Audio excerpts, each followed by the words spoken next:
I walked into that conference room with 25 years of loyalty in my heart. The boardroom felt colder than usual that Friday morning. Alexander Pierce, our new managing partner, sat behind his polished desk, flanked by Sarah from HR. Their faces revealed nothing as I took my seat. Alexander cleared his throat.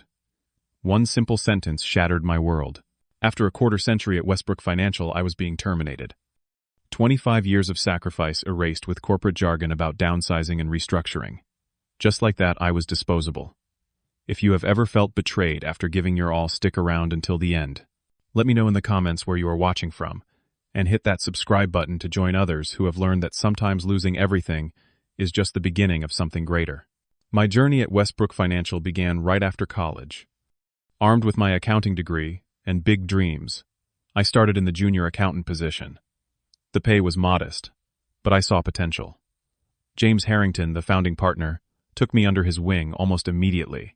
He noticed my willingness to stay late, double-check figures, and ask thoughtful questions.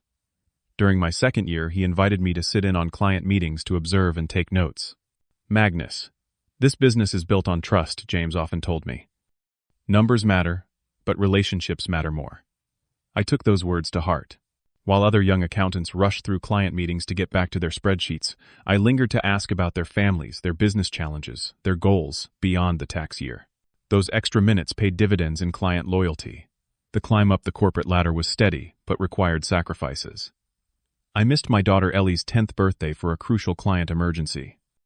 My wife Laura understood, though. I saw the disappointment in her eyes. The Christmas when I worked through dinner to finish year-end reporting. The countless weekends spent preparing for Monday morning meetings. Each sacrifice was an investment in my future, I reasoned. Westbrook was not just my employer but my second family. By my 15th year, I had become the firm's rainmaker. Clients requested me specifically, often referring their colleagues and business partners. I developed a specialty in helping small businesses navigate complex tax situations, creating customized financial plans that became templates for the entire firm. James promoted me to senior partner status with a corner office and a team of junior accountants under my mentorship. "You embody what Westbrook stands for," James said during the promotion announcement. "Integrity, excellence, and genuine care for our clients." Those words meant more than the substantial raise that came with the promotion. I believed in Westbrook, and Westbrook believed in me. I had found my professional home. The firm grew alongside my career. What started as a local operation with 30 clients expanded to a regional powerhouse serving over 500 businesses across 3 states. I personally handled 120 accounts, ranging from local family businesses to multi-million-dollar operations. Each client had my personal cell phone number, a privilege I never took lightly, and one they rarely abused. My client list included Walter Simmons, whose construction company grew from 3 employees to 300 under my financial guidance. The Blackwell sisters, whose inheritance I helped transform into a thriving boutique hotel chain. Dr. Rodriguez, whose medical practice expanded to 7 locations with my structured financial planning. These were not just accounts, but relationships built on years of trust, confidentiality, and mutual respect. "Magnus makes us feel like we are his only client," Walter once said during a company dinner, raising a toast. "Though I know he has dozens. 120 to be exact," I corrected with a smile. "But yours is the one that keeps me up at night." It was our running joke, but contained a kernel of truth. Each client received my full attention when needed. I trained the new accountants, personally instilling James's principles about relationship building. Anyone can crunch numbers, I would tell them. But not everyone can earn trust. That is our real commodity. By year 20, I had an ownership stake in the firm. My retirement plan was clear: another decade of work. Then a gradual transition to a consulting role. James was approaching 70, scaling back his involvement, but still maintaining his founding partner status. The future seemed secure, predictable, rewarding. Then came the winds of change. James announced the firm would bring in outside investors to fund an expansion into neighboring states. Most partners supported the move, myself included. Growth meant opportunity, after all. The investment group appointed Alexander Pierce as the new managing partner, a Harvard MBA, with an impressive resume from New York financial circles. Alexander arrived with bold plans and a different management style. Where James had been warm and relationship-focused, Alexander was cool and data-driven. His first month involved comprehensive performance reviews and efficiency analyses. Terms like streamlining operations and modernizing client approaches peppered his presentations. I noticed small changes first. Strategy meetings scheduled when I had standing client appointments. New software implemented without input from senior partners. Junior staff reassigned without consultation. I raised concerns privately with James. Give him time, James advised. Change is always uncomfortable, but Alexander knows what he is doing. The firm needs to evolve. I trusted James and tried to adapt, but the exclusion grew more obvious. My access to certain client data became restricted for security protocol updates. Quarterly reports required additional approval layers. New clients were assigned to younger partners despite my availability and expertise. During a leadership retreat, I overheard Alexander telling another partner, "The old guard had their time. We need forward thinkers now." The message was clear. My experience was considered a liability, not an asset. Still, I remained loyal to the firm I had helped build. My clients were happy, my numbers were strong, and my team respected my guidance. I never saw the axe coming until it was mid-swing. "Thank you for coming in, Magnus." Alexander barely looked up from his tablet as I entered the conference room that fateful Friday morning. Sarah from HR sat beside him, a folder neatly placed before her. No coffee was offered, no small talk initiated. The atmosphere felt sterile, corporate. "We have been evaluating the firm's structure in light of our 5-year growth strategy," Alexander began, his tone measured and rehearsed. "As part of necessary organizational changes, we are eliminating your position effective immediately." The words hung in the air. I waited for more explanation, for acknowledgement of my 25 years of service, for something resembling human decency. It never came. "Your client accounts will be redistributed among the team. Sarah has prepared the standard separation package." Alexander finally made eye contact. "Thanks for your service. Best of luck in your future endeavors." Sarah slid the folder toward me. "This outlines the terms of your separation, including 2 months of severance pay and continuation of benefits through the end of the quarter. We will need your keycard, company, phone, and laptop before you leave today." 2 months, after 25 years? My voice sounded distant, as though someone else was speaking. "The severance is standard company policy," Sarah replied, her professional tone unchanged. "We are also asking you to sign this non-disclosure agreement and non-compete clause as a condition of receiving severance." Alexander checked his watch. "I have another meeting. Sarah will assist with your transition out. Security will accompany you to clear your desk." He stood, straightened his tie, and left without a handshake. 25 years dismissed in under 5 minutes. In a daze, I followed Sarah to my office, where a security guard waited. Former colleagues averted their eyes as I packed personal items into a cardboard box. 25 years of memories reduced to what could fit in a single container. Family photos. A fountain pen from James. Client thank you cards I had saved. The contents of my computer were already locked. When I tried to access client files to leave notes for whoever would take over the system, denied me entry. "Standard procedure," Sarah explained without emotion. The security guard escorted me through the back exit past the maintenance area, rather than through the main lobby. No chance to say goodbye to my team, no opportunity to reassure clients. No moment to process the end of a career I had poured my life into building. The drive home passed in a blur. I sat in my driveway for 30 minutes before finding the strength to go inside and tell Laura. She held me as the shock gave way to tears, then anger. "How could they do this? After everything you have given them?" Her outrage matched my disbelief. They said, "Downsizing, restructuring." The corporate language sounded even more hollow now, but I brought in more revenue than any other partner last quarter. Sleep eluded me that night. Questions raced through my mind. What would I tell our friends? How would I explain to clients who trusted me? What about our financial plans with Ellie starting college next year? Beyond the practical concerns lay deeper wounds. The betrayal cut to my core. The firm I helped build had discarded me like outdated equipment. Morning brought a flood of text messages from confused colleagues. "What happened?" Rumors flying everywhere. "They announced your departure in an email. Said you decided to pursue other opportunities." Is that true? Even my administrative assistant Angela was blindsided. "They locked me out of your client files. New management taking over all your accounts. Clients already calling, asking for you." I tried logging into the company system remotely. Access denied. 25 years of client notes, relationship history, and customized financial strategies suddenly beyond my reach. Then Susan called. A fellow senior partner and trusted friend, She risked her own position to tell me the truth. Magnus, this was planned months ago. Alexander brought in consultants to evaluate partner productivity versus compensation. They used an algorithm that weighted recent client acquisition over long-term relationship management. But my client retention rate is 98%, I argued. That has real value, not in their model. They see your client relationships as company assets, not personal connections. They have been mining your notes and client history for weeks preparing for the transition. The revelation turned my stomach. So they extracted what they needed, then eliminated the expense. Exactly. Alexander has reassigned your clients to 3 junior partners. They are implementing new fee structures across all accounts. The message is that you decided to take early retirement. This was worse than elimination. It was calculated exploitation followed by character assassination disguised as a mutual decision. My anger crystallized into something harder, colder, more focused. They had taken my job, but they had underestimated the depth of the relationships I had built. They saw clients as accounts on a spreadsheet. I knew them as people with dreams, worries, and trust I had earned over decades. The company owned the firm, but they did not own those relationships.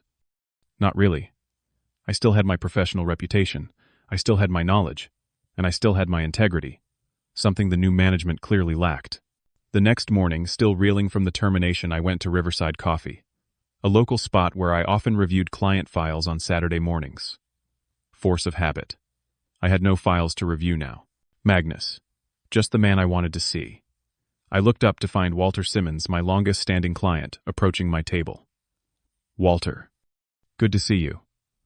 I managed to smile, wondering if he already knew about my departure. Got a strange letter from Westbrook yesterday. Said you decided to retire, and they were assigning some kid named Taylor to my account. Walter frowned. Did not sound like you not giving personal notice after 15 years. My heart sank. It was not my choice, Walter. They terminated my position yesterday. No warning, no transition period. Walter's face darkened. They fired you. After all the business you have brought them. All the hours you put in, I nodded, explaining the situation in measured terms, careful not to let my bitterness show. And now they are claiming it was your decision to leave. Walter shook his head. That is dishonest, plain and simple. There is more, I admitted. They have implemented new fee structures for all clients. You will likely see changes in your next statement. Walter pulled out his phone. Just got an email about that this morning. Increased rates for comprehensive services. Some nonsense about enhanced value propositions. He looked at me directly. What are you going to do now, Magnus? The question hung between us. What was I going to do? Until this moment, I had only processed the loss, not the future. I am not sure yet, I admitted. Walter leaned forward. Well, think about this. They may own the firm, but they do not own your expertise or your integrity. And they certainly do not own my choice of financial advisor. His words sparked something in me, a possibility I had not considered. That night I barely slept, but for a different reason. Ideas formed, possibilities emerged. By morning I had the outline of a plan. They had taken my job, but perhaps they had inadvertently given me something more valuable: freedom. My first step was consulting with Daniel Whitman, an attorney specializing in employment law. I brought the separation agreement still unsigned. This non-compete clause is aggressive, Daniel observed. Prohibits you from servicing any Westbrook clients for 2 years within a 100-mile radius. Is it enforceable? I asked. Daniel studied the document further. There is a crucial distinction here. This applies to voluntary separation. Your termination was involuntary. That creates a significant loophole. He looked up. Also, non-competes cannot prevent clients from choosing their own service providers. They can stop you from soliciting, but not from accepting clients who come to you independently. So if clients approach me on their own initiative, that is different from you actively poaching them. He set down the papers. Document everything. Any client contact who initiated it, what was discussed. Create a paper trail, showing you acted ethically. I left his office with renewed purpose and a clear boundary line for ethical action. I would not solicit Westbrook clients, but I would not turn away those who sought me out. That afternoon, Walter called again. Been thinking about your situation, Magnus. Have you considered going independent? Because if you did, Simmons Construction would be your first client. I am exploring options, I responded carefully. But I appreciate your vote of confidence. Not just confidence, Walter pressed. I am serious. That young accountant they assigned me does not understand my business. I need someone who knows my operation inside and out. That is you." Walter's offer became the catalyst. I spent the weekend researching what it would take to establish an independent financial consulting practice. The startup costs were significant, but not prohibitive. Laura fully supported the idea, offering to return to teaching, to provide stable income during the transition. By Monday, I had established a home office and registered a business name, Integrity Financial Consulting. The name was deliberate, a contrast to what I had experienced. Then my phone rang. It was Angela, my former assistant at Westbrook. "Your clients are furious," she whispered. The Blackwell sisters threatened to leave after their meeting with the new accountant. "Dr. Rodriguez actually yelled at Alexander when he heard you were gone. They are all asking for your contact information. Angela, you should be careful. I do not want you risking your position." "Too late," she sighed. "I handed in my notice this morning. Could not stomach the way they handled things. Several of us feel the same." "What did you tell the clients who asked about me?" "Just that you were no longer with the firm. Company policy prevents me from saying more." She paused. "But there is no policy against telling you who asked for your information." Angela provided a list of 20 clients who had specifically inquired about my departure. I thanked her but made no commitment about contacting them. I needed to proceed ethically. The next day my cell phone began ringing. Walter had apparently spread the word about my termination and new venture. The Blackwell sisters called first.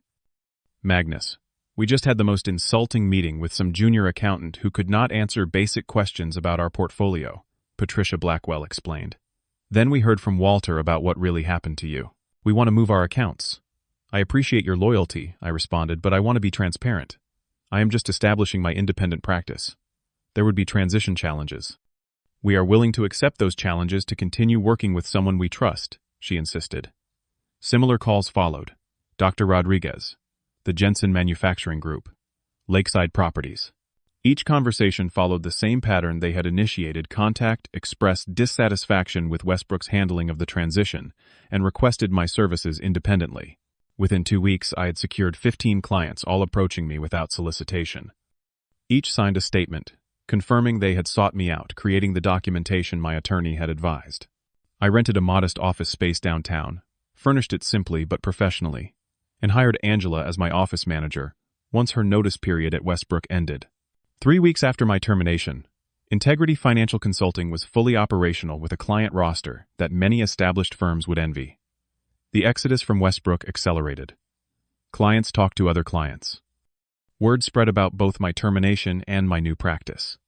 By the 6-week mark, 40 former clients had transferred their accounts, representing nearly a third of my previous portfolio.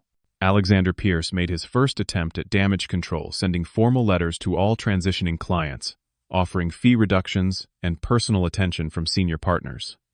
The gesture came too late and rang hollow. Only 2 clients reconsidered. Then came the call I had been both expecting and dreading. "Magnus, it is James Harrington.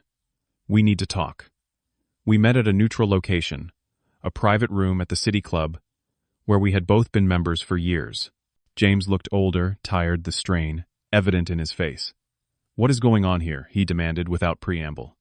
70% of our top-tier clients have pulled their accounts in the past 2 months. Alexander is blaming you for orchestrating some kind of revenge campaign. "I have not solicited a single Westbrook client," I stated calmly. "Every client who has come to me made the first contact, and I have documentation to prove it." James studied me, the anger in his eyes giving way to something else. Recognition. Respect. "This was not my decision, Magnus. The termination. I was out of the country when it happened. By the time I returned, it was done." "Yet, you did nothing to reverse it," I observed. He sighed heavily. "The investors have controlling interest now. My hands were tied." He leaned forward. "But things have changed. Alexander has been removed. The board wants to correct this mistake. We want you back, Magnus. Full partnership. Equity stake. Your choice of clients." The offer I had dreamed of hearing those first desperate days after termination.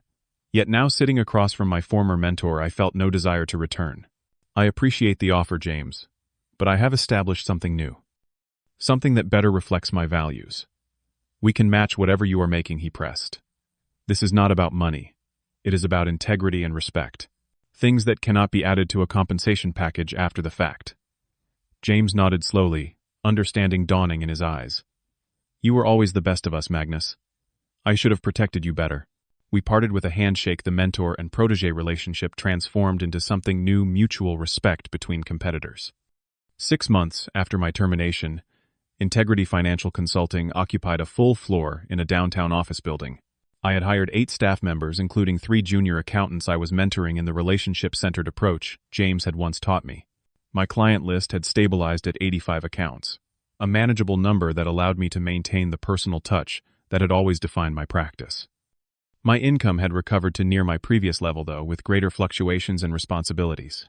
More importantly, I had discovered something unexpected: happiness. Free from corporate politics and answerable only to my clients and my conscience, I found joy in my work again. I set my own hours, took vacations without guilt, and attended family events without distraction. Laura noted the change one evening as we walked along the riverfront. "You smile more now," she observed. "Even when discussing work challenges." "The challenges are mine to solve," I replied. "That makes all the difference." Westbrook Financial continued without me, though diminished. James eventually retired fully, and the firm merged with a larger regional competitor, its individual identity fading. Some former colleagues joined my practice over time, drawn by the culture I had created. As for Alexander Pierce, I heard he moved to Chicago after his removal from Westbrook, his ruthless efficiency approach having cost more than it saved. The greatest lesson from my 25-year career and subsequent termination was not about financial strategies or business models. It was about the true nature of value in professional relationships. Corporate loyalty is rarely reciprocated with equal measure. The institution I had served so faithfully saw me as replaceable, a line item to be eliminated for short-term gain.